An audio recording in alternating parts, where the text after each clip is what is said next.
Primeiro, eu quero convidar você a abrir a sua Bíblia lá em Apocalipse, capítulo 7, verso 1, 2 e 3. Se você quiser ir anotando os textos para depois conferir ou ler novamente, fique à vontade, tá certo? Mas o primeiro texto de hoje é o texto de Apocalipse, capítulo 7, o verso é o verso 1, 2 e 3. Leia com bastante atenção junto comigo o que está escrito nesse texto, para que a gente possa ter aqui o ponto de partida em Apocalipse para entender o selo de Deus e como ele funciona, a sua função, porque ele deve ser chamado de selo. Então vamos lá. Depois disto está escrito: vi 4 anjos em pé nos 4 cantos da terra, conservando seguros os 4 ventos da terra, para que nenhum vento soprasse sobre a terra, nem sobre o mar, nem sobre árvore alguma. Aí veja agora o verso 2. Vi outro anjo que subia do nascente do sol, tendo o selo do Deus vivo. Então já começamos aqui a ver no livro de Apocalipse que esse selo é real. Profeticamente ele está revelado no livro de Apocalipse. Esse anjo, visto aqui por João, tem com ele o selo do Deus vivo, e ele continua dizendo assim: e esse anjo clamou em grande voz aos 4 anjos, aqueles aos quais fora dado o poder de causar dano à terra e ao mar, dizendo: não danifiques nem a terra, nem o mar, nem as árvores, até selarmos na fronte os servos do nosso Deus. Então, mais uma vez aqui a expressão que se refere ao selo aparece também aqui no verso 3. Então, olha que coisa interessante. Primeira coisa que eu gostaria de chamar a atenção de vocês. Como as profecias elas são escritas através de símbolos, a gente precisa fazer a interpretação dos textos. Essa expressão de João, de que os anjos estavam segurando os ventos nos 4 cantos da terra, se refere aos 4 pontos cardeais, tá certo? Ou, de certa forma, que simplesmente visa mostrar para mim e para você que Deus tem o controle de tudo, que as coisas ainda não perderam as estribeiras, as coisas não estão acontecendo assim, todas de uma vez, como a gente vê que vai acontecer no Apocalipse, porque ainda esses 4 ventos estão sendo seguros. Deus estabeleceu esses anjos para manterem a terra ainda numa suposta harmonia. Porque a gente está vendo aí o mundo inteiro mergulhando numa crise sem precedentes. Mas Jesus, falando a respeito desses sinais que nós estamos vendo agora, ele disse assim: acautelai-vos, pois quando surgirem essas coisas ainda não é o fim, mas é o princípio das dores, como uma mãe grávida que começa a sentir as dores de parto. Ainda não chegou o fim, mas a tendência é que essas dores vá se avolumando, crescendo, até que fique numa condição insuportável para o mundo. Aí é onde entra Jesus, que vem buscar o seu povo, vem resgatar o seu povo e livrar o seu povo dessa agonia que está reservada para os últimos dias. Muito bem. Apocalipse apresenta a existência de um selo. Revelado um Deus que cuida, um Deus que protege a raça humana, tá certo? Porque ele segura ainda os 4 ventos, ele não deixa que o caos tome conta completamente, ainda há uma certa organização, entre aspas, né? Mas quando esses 4 ventos forem soltos, então é a demonstração viva de que nós estamos realmente no fim. Então Deus protege o seu povo. Deus também, nesse texto que a gente leu, é apresentado como alguém que santifica o seu povo, colocando nele o quê? Um selo. Olha, não soltes ainda os 4 ventos, eu preciso separar um povo, um remanescente, um povo com características singulares. Abra sua Bíblia agora em Isaías 8, verso 16. Isaías 8 e o verso é o verso 16. Está escrito assim, ó, presta bem atenção. Resguarda o testemunho, sela a lei no coração dos teus discípulos. Resguarda o testemunho e sela a lei no coração dos teus discípulos. Por que a lei é apresentada aqui como contendo um selo, ou sendo o próprio selo? Parece que Deus determina em sua palavra que o povo de Deus seja marcado, visto, sinalizado por um selo que traga o seu nome, que mostre a sua autoridade. A gente vai falar das características do selo já já. Então, esse texto de Isaías apresenta para nós o local onde nós podemos encontrar o selo de Deus, ou seja, em sua santa lei. E a gente vai estudar outros pontos da Bíblia aqui para comprovar isso. Que mandamento preenche as características de um selo? Será que dentro dessa lei apresentada por Isaías, existe um mandamento que traz com ele as características de um selo? Porque a gente vê no primeiro mandamento, não terás outros deuses diante de mim. Segundo, não farás para ti imagem de escultura. Terceiro, não tome o nome do Senhor teu Deus em vão. Mas o quarto mandamento tem algumas características singulares, que fazem com que todos os teólogos que estudam e acreditam na lei de Deus como vigente, admitam que o sábado, contido no quarto mandamento, seja também o selo de Deus. Por que eu estou usando essa palavra também? Porque a Bíblia apresenta que o selo de Deus também é o Espírito Santo. Então, na lei de Deus, nós encontramos um mandamento que traz características singulares que apresentam o sábado como um sinal entre Deus e o seu povo, ou mesmo como um selo que Deus coloca sobre o seu povo. Naquela época em que Jesus apresentou a João em Apocalipse, né, o momento em que o anjo iria selar o seu povo, um selo só era considerado um selo quando ele tinha o legislador, o nome da pessoa que estava enviando ou preparando o selo, o autor do selo, o seu cargo, tá certo? E também o seu território geográfico. Será que a gente encontra isso em algum mandamento além do quarto mandamento? É por isso que eu me preocupo todas as vezes que a gente fala sobre esse assunto, porque o quarto mandamento, que fala sobre o sábado, ele foi cercado de tantas coisas especiais, e eu acredito que Deus fez dessa forma para que nós o identificássemos como especial. Logo no início do mandamento, nós lemos como? Êxodo 28. Está escrito assim, ó. Vamos ler o mandamento inteiro. Lembra-te do dia de sábado para o santificar. 6 dias trabalharás e farás toda a tua obra. Mas o 7º dia é o sábado do Senhor teu Deus. Olha a identificação aqui do nome de Deus, do legislador do mandamento, tá certo? O sábado é santo, é o sábado do Senhor teu Deus, o 7º dia. O Senhor teu Deus, ele se apresenta.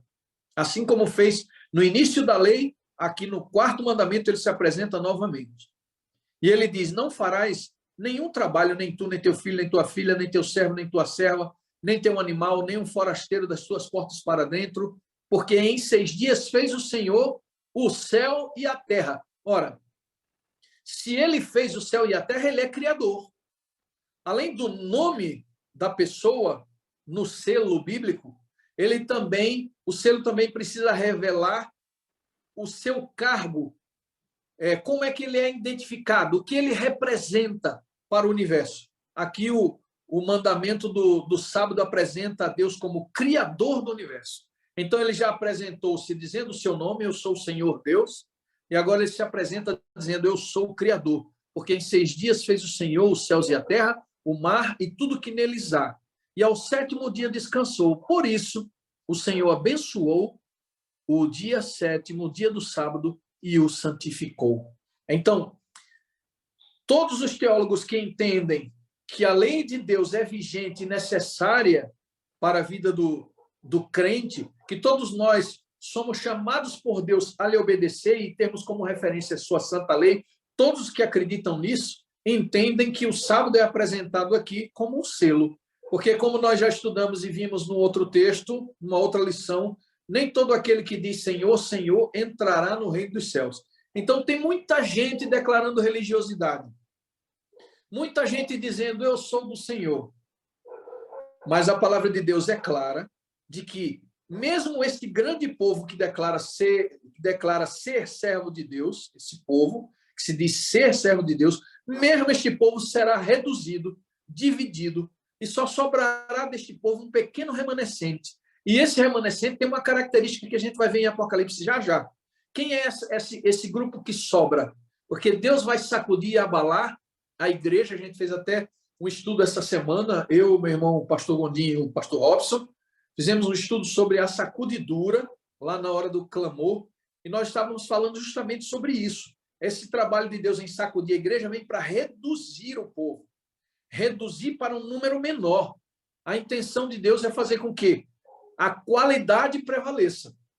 Aqueles que guardam os mandamentos de Deus e têm a fé em Jesus são apontados por Deus como sendo esse remanescente que estará vivo por ocasião da volta de Jesus. Ainda que a maioria, a grande maioria, esteja trilhando o caminho contrário, Deus tem um povo separado que vai ser marcado nos últimos dias pela obediência à sua santa lei e pelo selo que repousa sobre ele. Abra sua Bíblia agora em Ezequiel 20, verso 20 e 21. Na minha Bíblia está escrito assim: santificai os meus sábados, pois eles servirão de sinal entre mim e vós, para que saibais que eu sou o Senhor vosso Deus. O verso 21 diz: mas também os filhos se rebelaram contra mim e não andaram nos meus estatutos, nem guardaram os meus juízos, os quais, cumprindo-os o homem, viverá por eles. Antes, profanaram os meus sábados. Então eu disse que derramaria sobre eles o meu furor, para cumprir contra eles a minha ira no deserto. Então vejam só, além de Ezequiel apresentar no verso 20 uma ordem expressa de Deus, um imperativo divino dizendo: guardem, santifiquem os meus sábados, ele também apresenta um Deus irado contra aqueles que transgrediram seus mandamentos. E aí, depois que ele fala dos mandamentos, como nós acabamos de ler aqui, ele diz assim: vocês profanaram os meus sábados. Então, chega da gente ficar imaginando que o mandamento de Deus é um mandamento banguelo, que Deus foi incapaz de escrever uma lei perfeita. O salmista diz que a lei do Senhor é perfeita. Davi diz: a lei do Senhor é perfeita e restaura a alma. Mas há muitas pessoas que acreditam que a lei de Deus é banguela. Por quê? Deus criou 10 mandamentos, 9 que poderiam ser cumpridos por todas as pessoas, em todas as eras, em todos os tempos. Não somente 9 mandamentos precisam ser guardados, mas que toda a lei que é perfeita precisa ser guardada. Aquele que diz que guarda os mandamentos de Deus, mas tropeça num só ponto, se torna culpado de todos. Então, a lei de Deus é vigente, e nessa lei está contida um selo de Deus, muito importante, para classificar quem pertence a essa geração de remanescentes que estará viva por ocasião da volta de Jesus. Tem uma coisa muito interessante que eu gostaria de falar para vocês aqui agora. A Bíblia diz, e muitas pessoas usam esse texto para falar contra o sábado, porque quando Jesus estava sendo acusado de violar o sábado, que Jesus não violou o sábado, porque se a Bíblia diz que o pecado é a transgressão da lei, se Jesus tivesse violado o sábado, Jesus teria transgredido a lei. O seu sacrifício não seria, portanto, aceito, porque Jesus pecou. Então, quando você lê na Bíblia, Jesus foi acusado pelos fariseus porque ele violava o sábado, na realidade o texto está dizendo que Jesus violou o sábado que os fariseus acreditavam ser o sábado que Deus queria que fosse guardado. Ou seja, aquele sábado cheio de regras impossíveis de serem cumpridas. Um peso sobrenatural colocado sobre os cristãos. A Bíblia tem, por exemplo, para você entender melhor, a Bíblia tem 10 formas de identificar a palavra pecado. Pecado tem vários significados. Uma dessas palavras, em grego, chama-se parabasis. Se você comete o pecado de parabasis, Sabe o que significa? Você está cometendo o seguinte pecado: está proibindo os homens daquilo que Deus não proibiu. Então, você proíbe os homens de fazer determinadas coisas que Deus não proibiu. Esse era um tipo de sábado pregado pelos fariseus naquela época. Eles apresentavam para as pessoas o que seria um sábado guardado de acordo com a lei de Moisés. E aí eles declararam que você só poderia andar à distância de um tiro de pedra, você não poderia cuspir na terra para não regar a terra, você não poderia se alimentar de um fruto que estivesse na árvore no dia de sábado, porque isso era considerado um trabalho. Os fariseus estipularam regras para o sábado que não podiam ser cumpridas. Era uma lei muito pesada e eles acabavam proibindo os homens de determinadas coisas no sábado que Deus não havia proibido. Então, quando Jesus quebra essas regras farisaicas, ele é considerado um transgressor do sábado. Mas o que a Bíblia diz a respeito de Jesus no sábado? Será que Jesus não guardou o sábado? Será que Jesus ia na sinagoga aos sábados esporadicamente? Ou ele fazia isso costumeiramente? Jesus ia aos sábados na sinagoga porque era um genuíno cumpridor dos mandamentos de Deus e guardava os mandamentos de Deus. A Bíblia diz que ele é o único ser neste mundo que não pecou. Então, nem mesmo o sábado ele transgrediu. Vamos ver se a Bíblia dá suporte para essa verdade? Abra sua Bíblia lá em Lucas 4, verso 16. Lucas 4 e o verso 16. Vamos ver se há suporte para dizer que Jesus tinha o costume de ir às sinagogas no mesmo dia que nós vamos, no dia de sábado. Lucas 4, verso 16. Está escrito assim na minha Bíblia: indo para Nazaré, onde ele fora criado, entrou num sábado na sinagoga. Segundo, isso aqui é a parte mais importante do texto, tá? Que tira a nossa dúvida. Segundo o seu costume, e levantou-se para ler. Jesus era conhecido por esse costume. Ele ia à sinagoga aos sábados. Jesus, inclusive, era judeu. Então, Jesus cumpria cabalmente a lei de Deus. Quando disseram que ele era transgressor da lei, ele respondeu da seguinte forma: eu não vim destruir a lei nem os profetas, eu vim cumprir a lei. É por isso que nós estamos lendo aqui em Lucas 4, verso 16, que Jesus costumava ir à igreja aos sábados, estudar a Bíblia na igreja aos sábados. Jesus era profundo estudioso da palavra, mas aos sábados ele reunia-se com o seu povo para estudar na sinagoga. Muito bem. Temos algum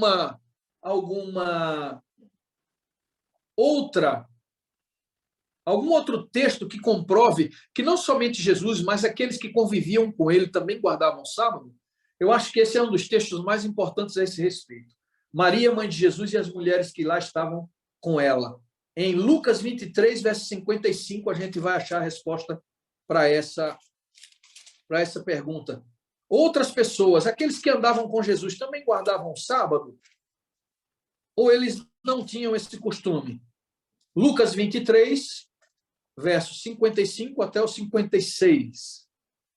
Está escrito assim: as mulheres que tinham vindo da Galileia com Jesus, seguindo, viram o túmulo e como o corpo fora ali depositado, como o corpo havia sido ali depositado. Então, se retiraram para preparar aromas e bálsamos. Aí, olha que interessante aqui. E no sábado, o que foi que elas fizeram?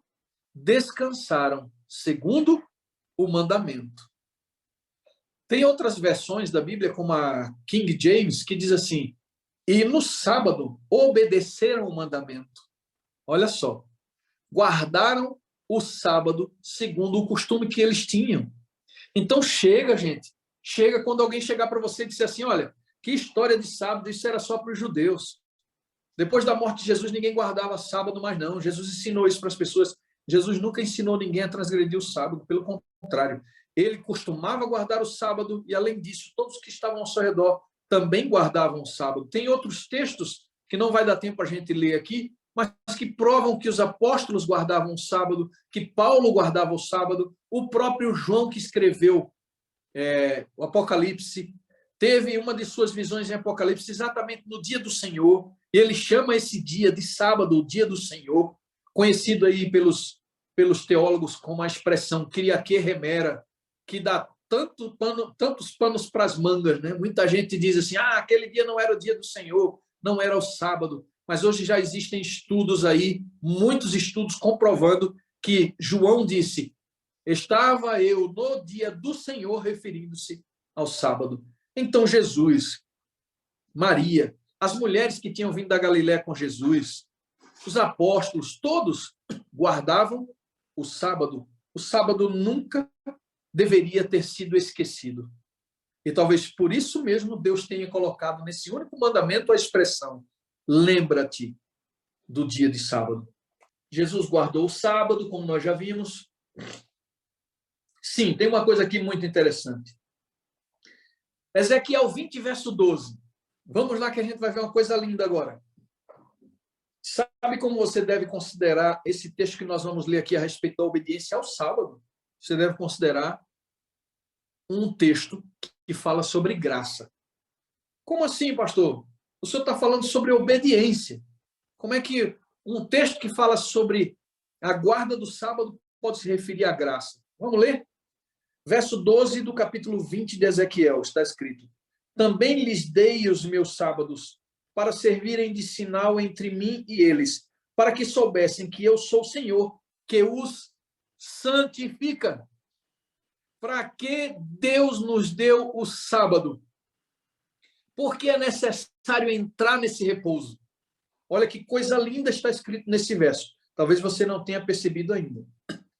Mas Deus deu os sábados e ele explica por quê. Para que soubessem que eu sou o Senhor, que os santifica, em outras versões, que vos santifica, que vos consagra. Sabe por que está aqui nesse texto contido o assunto da justificação pela fé e da salvação pela graça? Porque aqui Ezequiel apresenta o sábado, Deus falando através de Ezequiel, ele apresenta o sábado como um método que Deus escolheu para santificar o seu povo. Porque a justificação pela fé não se dá apenas pelo fato da gente crer de que Deus nos salva por seus méritos, mas justificação pela fé também é crer, é acreditar que ele nos santifica, que ele transforma o nosso coração, que ele modifica a nossa genética, se necessário for, que ele tira de nós as hereditariedades, as nossas inclinações para o mal. Ele atenua essas características através da santificação. É por isso que existem tantos textos falando de Deus santificando o seu povo. E o sábado é a prova de Deus, é a prova de que Deus estabeleceu um plano para santificar a sua igreja, santificar o seu povo. Em outras palavras, para você entender melhor, Deus estabelece o sábado e diz: venham à minha presença, esqueçam de tudo. Fiquem aqui comigo, hoje é um dia especial. Passem todo esse dia na minha presença, elevem o pensamento a mim, façam orações, me adorem.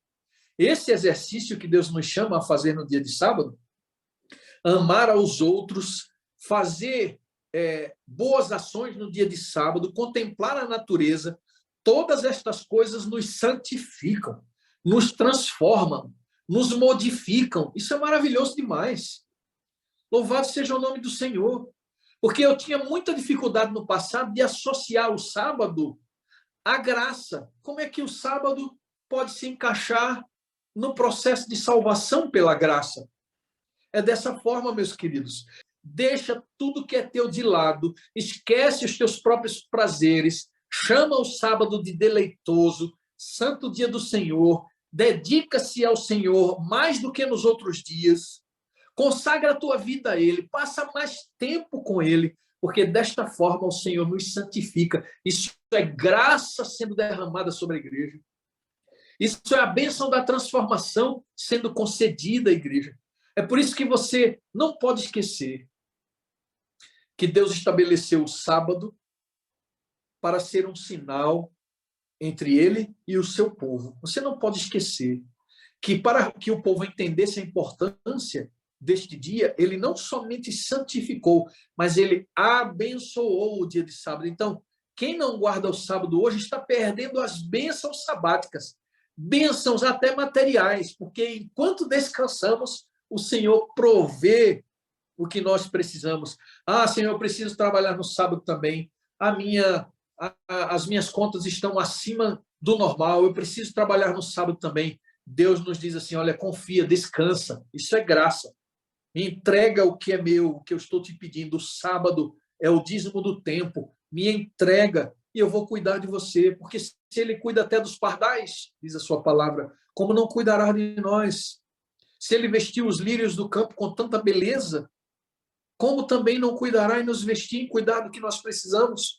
A fidelidade ao seu santo dia, irmãos, faz com que essa cachoeira de graça continue a ser despejada sobre nós.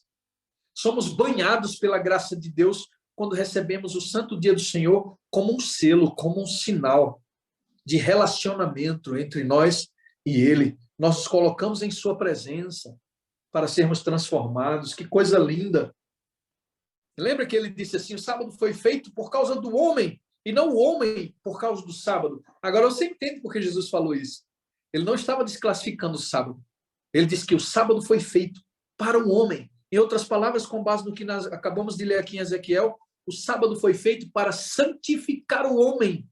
Lá em Gênesis, nós vemos o Senhor descansando das obras que fez de uma forma simbólica, apenas para dar um testemunho ao mundo de que o sábado serviria para reposição das energias e para entrarmos em contato de forma especial com o nosso Criador.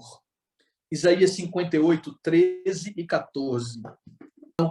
Ele diz a partir do verso 13, se desviares o teu pé de profanar o sábado e de cuidar dos teus próprios interesses no meu santo dia, e chamares ao sábado deleitoso e santo dia do Senhor, digno de honra, e o honrares não segundo os teus caminhos, não pretendendo fazer a tua própria vontade, nem falando palavras vãs, não te deleitarás, então te deleitarás no Senhor. Eu te farei cavalgar sobre os altos da terra e te sustentarei com a herança de Jacó, teu pai, porque a boca do Senhor o disse. Amém? Amém. E voltando ao Apocalipse, para a gente finalizar com chave de ouro, porque o nosso estudo sempre parte do Apocalipse. Apocalipse 14, 12, fala a respeito de um povo que estará de pé por ocasião da volta de Jesus. Um remanescente especial, com característica especial. Quem é esse povo, querido? Quem é este povo? Apocalipse 14, verso 12. Está escrito assim, ó. Aqui está a perseverança dos santos. Os que guardam os mandamentos de Deus e têm a fé em Jesus. Quem será o remanescente dos últimos dias que Apocalipse se apresenta? Quem será o povo que estará de pé para contemplar o seu Salvador vindo nas nuvens dos céus? Eles têm uma característica que se difere da maioria do mundo. O meu irmão pastor Gondim sempre cita esse texto, que ele diz assim, o número dos ímpios é como a areia do mar, mas somente o remanescente será salvo. É um pequeno grupo mesmo, é a porta estreita, é um grupo que não tem nem muita expressividade no mundo. Se você for olhar adventistas e judeus, todas as pessoas que guardam o sábado ao redor do mundo, é um grupo muito minúsculo, é um grupo muito pequeno. Mas a profecia diz que quando Jesus estiver prestes a voltar, prestes a vir, quando estivermos no final das dores de parto, este assunto do sábado será abordado para o mundo inteiro. E todas as pessoas terão a oportunidade de tomarem a sua decisão. Ainda assim, um pequeno número seguirá o que está escrito aqui em Apocalipse 14, verso 12. Aqui está a perseverança dos santos. Os que guardam os mandamentos de Deus e têm a fé em Jesus. Muito bem, queridos. Agora eu vou explicar para vocês porque aqui no início desse estudo eu disse para vocês que o sábado também é um selo. Porque eu poderia dizer aqui para vocês que o sábado é um selo, como a gente leu, um sinal entre Deus e o homem, mas depois você poderia abrir a Bíblia lá em Coríntios, 2 Coríntios, e ver Paulo dizendo assim, que nós fomos selados pelo Espírito, que o Espírito Santo é o selo de Deus. Então, por isso que eu disse para vocês, o sábado também é um selo. Porque quem convence o homem do pecado? Quem convence o homem do juízo e da justiça? É o Espírito Santo.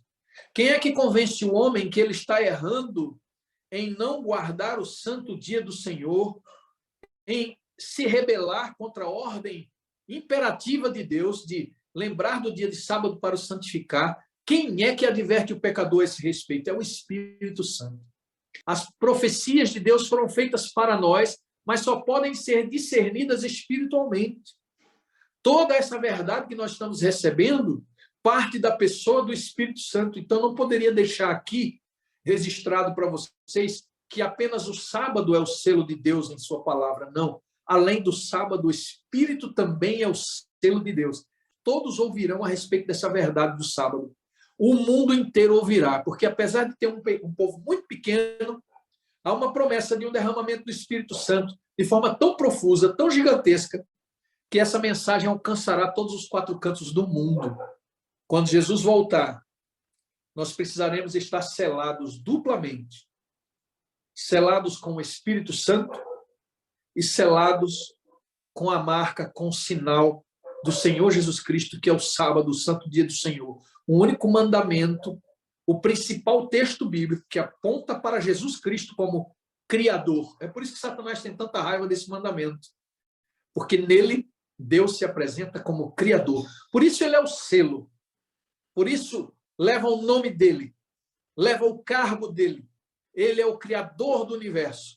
E ele tem todo o poder no céu e na terra e em todos os lugares. Louvado seja o nome do Senhor. O meu apelo para você hoje é o seguinte: você gostaria de receber o selo de Deus?